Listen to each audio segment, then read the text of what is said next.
We've seen 100,000 people move in the city in the last 10 years. All the houses around me were going down. They were popping up these $1 million townhomes. The last 15 to 20 years, though, North has been in an academic slump. Education was created in the industrial age by white men based on a workplace model. The success of charter schools in general is a mixed bag. The smaller your boundary is around your school, the more likely that school is to be more segregated.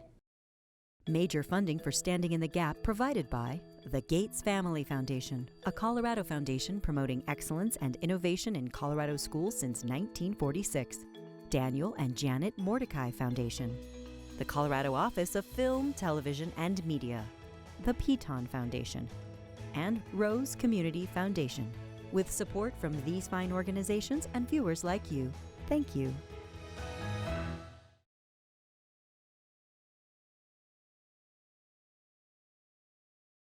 With this faith, we will be able to work together, to pray together, to stand up for freedom together, knowing that we will be free one day. It started in the early 1970s, and Denver was found to have deliberately segregated African American students. There had not been any black school board members. Rachel was the first. If we considered all people equal, then there would be excellence in every school. There's no easy answer to how you close or fix the achievement gap, or it would have been done by now.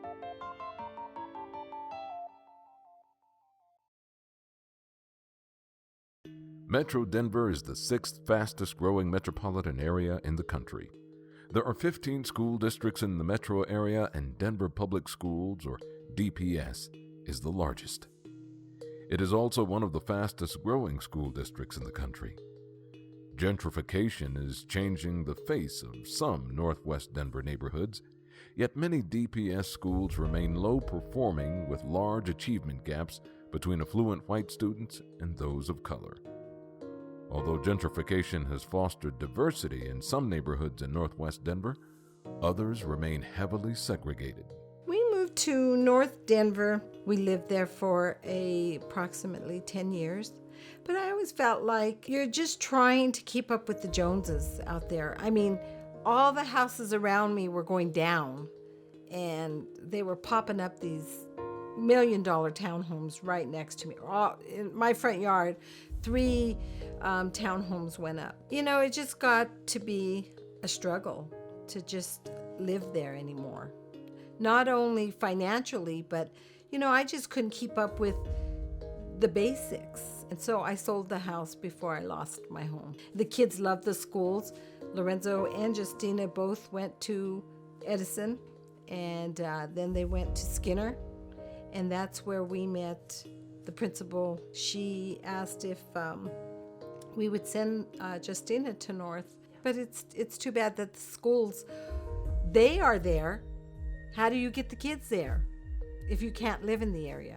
I found this home. It's like the perfect home because it's right on the bus line. That's why Justina travels back and forth to North. De la manera que llegué aquí a vivir en el Northwest Denver fue porque en aquellos entonces, cuando yo la compré hace 5 años, qué bueno que la compré en esos entonces, porque ahorita en día la vecindad ha cambiado mucho. Las casitas viejas que habían antes, si los dueños no las han tirado para mejorar sus casas o hacer una casa nueva, han venido a inversionistas donde compran los terrenos y las casas solamente para botarlas y hacen casas de 3 pisos. In the next probably 10 to 15 years, you'll see increased gentrification, and that a lot of the renters, immigrant renters, will leave, and they will go to Aurora, they'll go to Adams County, they'll go to parts of Jefferson County, and what were once heavily Mexican American neighborhoods will change. When I say gentrification, I mean a lot of upper income, mostly Anglo, vast majority Anglo upper income folks moving into Denver, professionals, educated, lots of money, and the housing prices rise as a result of that. So lower income folks, many of which are ethnic minority populations, then are pushed out of the city and county of Denver, or their rents are raised so high that causes so much difficulty for them to make the rent, to pay the bills, to buy a house, to then have time also to dedicate to their students and invest more money into education. And moved to North Denver in 2000 and loved this neighborhood. I lived in Potter Highlands at first, moved out to Lakewood for a short stint, and then moved back in 2008. I've lived in Sunnyside since then. Just love this neighborhood. I love the community, love the diversity, the people, the food. The word gentrification is overused and has highly negative connotations to me. It connotes the gentry moving in, taking over, and civilizing the lower classes, if you will, and I just really don't like that word. I mean, I know, there's definitely changes that are happening in all of Denver. North Denver's been gentrifying for longer maybe than other parts of town, and so as a result you get the tension between the gentrifiers and the people who've lived there for a long time, but you also get gentrifiers who are politically progressive who, even though they're gentrifying, don't want what they're doing to change the ultimate character of the neighborhood. When it comes to gentrification, when it comes to our neighborhoods, the reality is that we must find a balance. We as a city have to always be aware of the fact that dynamics create challenges for people who want to stay in their community, and particularly those who live along the fringes and may be more challenged economically when values go up. And then all of a sudden you've got higher taxes and higher costs of living in your community. Promoting, workforce and affordable housing is extremely important so that people who want to live in this city can have options to say, I don't have to just live in one part of the city because I'm at one economic level or strata in this society. I can choose to live where I want, and we should have that option available to them. Northwest Denver has become a symbol of gentrification in the rapidly growing Mile High City. Rapidly rising home prices have altered the region's demographic makeup. The white population of the Highland neighborhood nearly doubled from 29% to 57% between 2000 and 2010 alone. Likewise, the median income increased by 40% during the same period and continues to go up. Although the growth is promising, Northwest Denver schools still have a long way to go. Denver Public Schools was the first non-Southern school district where federally mandated busing was implemented. From 1974 through 1995, students were bused to achieve racial integration and equity for all students. Very few Northwest Denver schools participated in busing. The area was home to several immigrant communities, including Jewish and Italian immigrants, and more recently, Latinos. Buses would come in and then they would go, and we saw regular integration. We shipped out 120 students and we got back 20 at the most, 15, 8. So our school definitely was not integrated. We always lived in North Denver. I went to Brown Elementary, Lake Junior High School, North High School, and then in my last year of high school, I transferred to Regis High School, which was also located in North Denver at the time. When I was, I'm going to guess, maybe second or third grade, all the sort of conflicts about busing started. A lot of the white families in the neighborhood sensed that the social contract that existed was coming apart, and especially when it came to schools, and they believed that it was better for them to move out of North Denver and move to the suburbs. So as time went by, it was slowly becoming more and more Mexican American. Where it started really picking up is when they changed the district lines for our local school, which was Lake Junior High School. So what happened is that Lake Junior High School, which had had a lot of white families in it, became heavily Hispanic. I was probably one of the few kids, right, who knew that I was not getting a good education, that I was kind of getting screwed. Going to North at that time, it was still probably 30-40% white, but the numbers started going down. The amount of conflict was going up. As a senior, I decided to get out of there and transfer to Regis High School. It was a really night and day sort of experience. I know when we bought a house, the neighborhood was different. A lot of the ads and the enticement was for diversity. Because it's a diverse community, it's a diverse, you had diverse populations. It was before people moved in. It's not now. Our parents who could afford rentals in the entire north side, aren't able to afford rent anymore. What hasn't changed is the population in our schools. Just like us, like we took our kids out of North Side because we wanted better schools.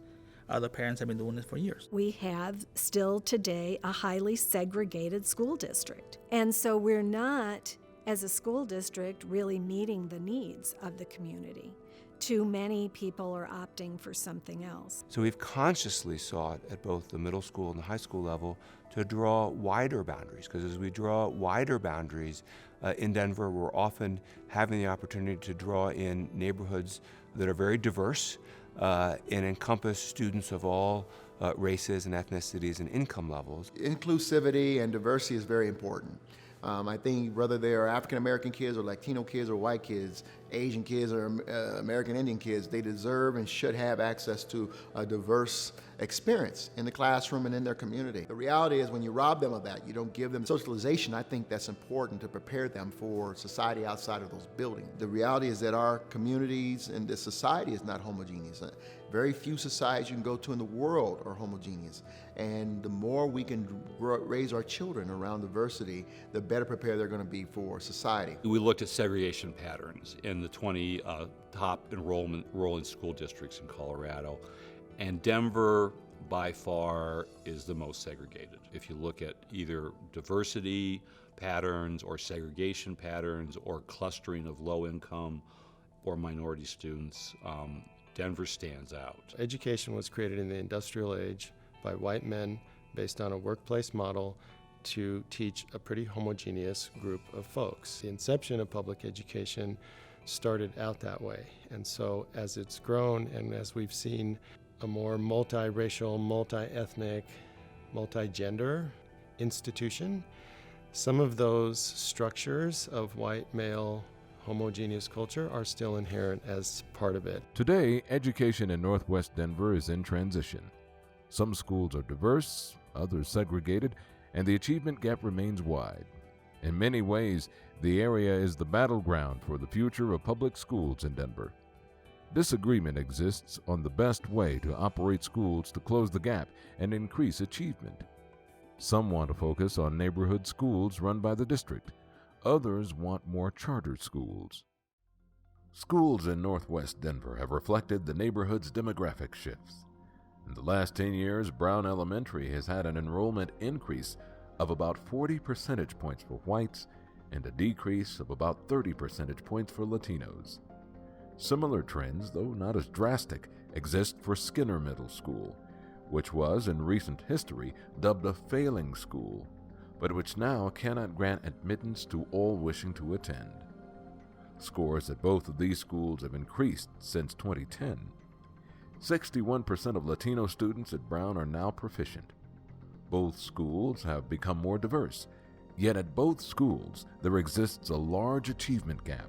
31 and 42 percentage points separate Latino students from their white counterparts. Brown Elementary was a school that had been one of the lowest performing schools in Denver for many years, despite sitting in the Sloan's Lake neighborhood, really quickly gentrifying area. They had some money from a mill levy election, a tax increase basically for schools that allowed schools to try to reinvent themselves. And the Brown community decided that they wanted to become a primary years, which means elementary, basically, international baccalaureate program. It's just a very good curriculum that is sort of internationally normed, and the school has become a very integrated model for that kind of thing. Now, the integration there may be a temporary thing as the school gains in reputation and more middle-class families come in. It may more and more squeeze out the low-income families. I mean, it's sort of integration because it hasn't become segregated yet, rather than because it's the model. I would ask people, well, what about Skinner Middle School, our neighborhood school? And they would just be like, oh, I didn't even go there. I didn't even look at it. When we met Nicole Valtze, we decided to ask her if she would work with us and if she would consider some of the additions that we think would help draw families to the school. There were kids who were choosing that school. It was their only choice. And I always think that parents should be the ones that guide the process. And, through middle school, I sort of instilled the neighborhood school thing, and she had other ideas and wanted to go to schools outside of the neighborhood like all of her friends, but I really insisted that she go to Skinner, much against all of her wishes, and it was a very hard battle for me. And I won it, and it was the right choice, and I knew it would be, and you know, a 10-year-old shouldn't be required to make these choices. Although gentrification is slowly changing the racial makeup of North High School's student body, it remains heavily Latino at 82%. In 2010, the state of Colorado flagged North High School as failing and gave it exactly 3 years to reverse its downward spiral. Following a new principal in 2011, North demonstrated 3 consecutive years of the highest student growth of any traditional DPS high school in math, reading, and writing. The last 15 to 20 years, though, North has been in an academic slump with various different redesigns, different models, everything trying to turn this school around, and it really hadn't been successful. In 2010, the school was designated a federal turnaround school and went through a period of 3 years of school turnaround, and has emerged from that turnaround, is now back to that jewel of the community, and academics are thriving and students are thinking about college, and there's been a great turnaround from that recent past. Now, North High School is still a school where it's pretty much all Latino students. It's still a very high poverty rate. There are a lot of white middle-class families who have moved into the Highlands, who might now have only a kindergarten students or first grader, and they would like to see that their daughter or son can go to North High School.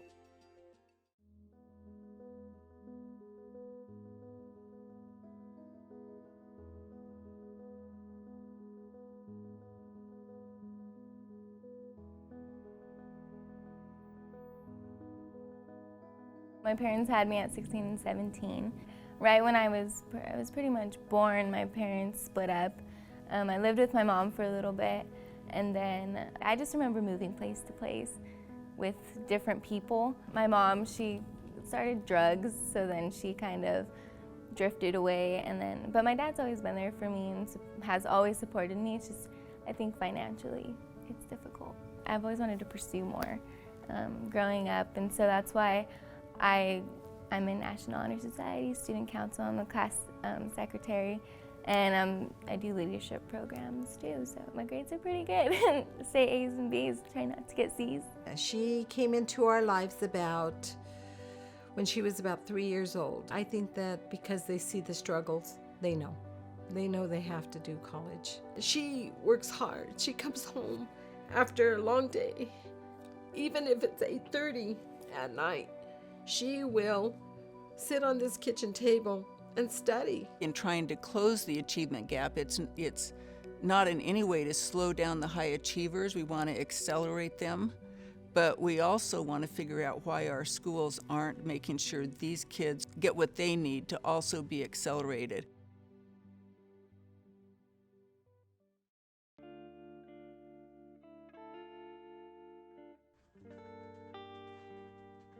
When I found out that I was gonna go to Strife, I was pretty excited. I didn't know how it was gonna be, and I was 6th grade when I started Strife. It could be strict, but they have the reasons why. La importancia para mí que Wilber tenga una buena educación y de alto nivel es para que a él le dé una oportunidad de hacer lo que él quiera en la vida. Yo creo que eso es muy importante. ¿Por qué? Porque entonces teniendo todas esas bases, a él se le va a hacer fácil querer hacer lo que él quiere en la vida y vivir bien. Strive Prep is a network of public charter schools, and I would emphasize public. Charter schools are public schools, and we are a proud part of the DPS system. All of our schools were founded on a mission of building a school culture of high standards and a school culture of accountability. We seek to open schools in the communities that we believe have the greatest need, and then in those communities build schools that truly serve all students who want to be there, regardless of past academic experience and regardless of background. One of the interesting things about schools like Strive is that they've demonstrated that integration isn't the only way to provide successful education for low-income kids of color. Around our network, about 90% of our students qualify for free and reduced lunch. About 95% are students of color. About 11 to 12% are students with special needs, and about 40% are English language learners. The people who don't like those schools say they suck all the joy out of learning, that it's all by rote, the kids have to walk down the hall silently, and it's just school's no fun. When kids are 4 or 5 grades behind, it's an emergency, and you do what you need to do in an emergency to make the emergency go away, and that is you get them up to where they can perform at grade level. Northwest Denver schools currently lie at the center of a debate over school choice. In 2010, Denver Public Schools pioneered enrollment zones to both increase parental involvement in choosing a school for their child and to diversify the racial makeup of schools, and as such, close the achievement gap. Enrollment zones function by guaranteeing families a spot in one of the schools in the enrollment zone. Today, Skinner Middle School, which is at capacity, and Strive Sunnyside, a highly structured charter school whose population is 92% Latino, would now be given equal weight for families living in the enrollment zone. Families for whom Skinner was formerly the neighborhood school are no longer guaranteed admission. Instead, their only option may be a school that, despite making significant academic gains for its students, does not fit the perception of a traditional public school. Proponents of enrollment zones say that it will equalize the racial makeup of schools, as was the intent of busing in the 1980s and 1990s. Opponents worry that it will drive families out of Denver public schools and into either neighboring districts or private schools. Denver Public School Board decided that they were going to do an enrollment zone between Skinner and Strive. My daughter would only qualify for Skinner and Strive, and it's basically going to be a lottery on which one she gets into. I would really like for her to be able to go to Skinner. I support neighborhood schools. I support public schools. They run their own program. It's a charter school. The success of charter schools in general is a mixed bag. The results nationwide and in Denver basically tell us from an objective standpoint that charter schools are not doing any better than public schools as a whole. For the most part, they are focused on their public relations more than on student achievement, and I haven't seen the results. When you look at their the socioeconomic status, you look at the low-income students and the ethnic minorities in each of those schools, and you do not see a very high proficiency among that group. I think if Strive were a district-run school, the same people who are criticizing it now because they don't like the fact that it's a charter would be lauding it as a great school with high standards and great education. The sort of claim that has been made that somehow their curriculum is different or unsuitable for kids, I think is completely bogus. I think it has everything to do with political ideology rather than what's actually going on. What we've seen is that being twisted by some into a really fictitious district charter conflict. This has absolutely nothing to do whatsoever with the fact that Strive is a charter school. We see the exact same set of issues and concerns and conflicts where we have district-run schools, and that's why it's so important that we openly acknowledge the concerns, that we openly talk about issues of race, that we openly acknowledge our biases. In Northwest Denver last year, only 3 of the 10 schools with the highest reading proficiency were charter schools, with the top 2 being neighborhood schools. Although diversity in Northwest Denver schools has increased minority proficiency rates, the achievement gap remains wide. Even at the highest performing charter school in the area, Girls Athletic Leadership School, there exists a 35 percentage point gap.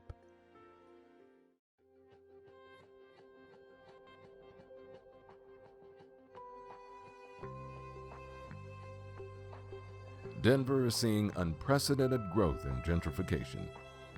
How the city commits to affordable housing will determine whether Denver maintains its diversity, one of the benefits drawing the projected 860,000 people who will call Denver home by 2040.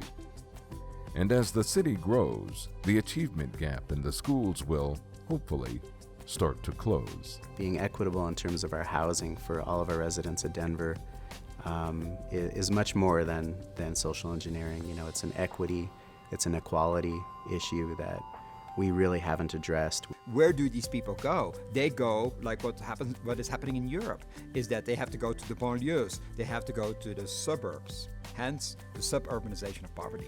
There are ways in which we can bring those opportunities to bear so that we don't have whole changes in our community in terms of who lives there and who wants to call a neighborhood home. I think Denver's growth offers us a wonderful opportunity.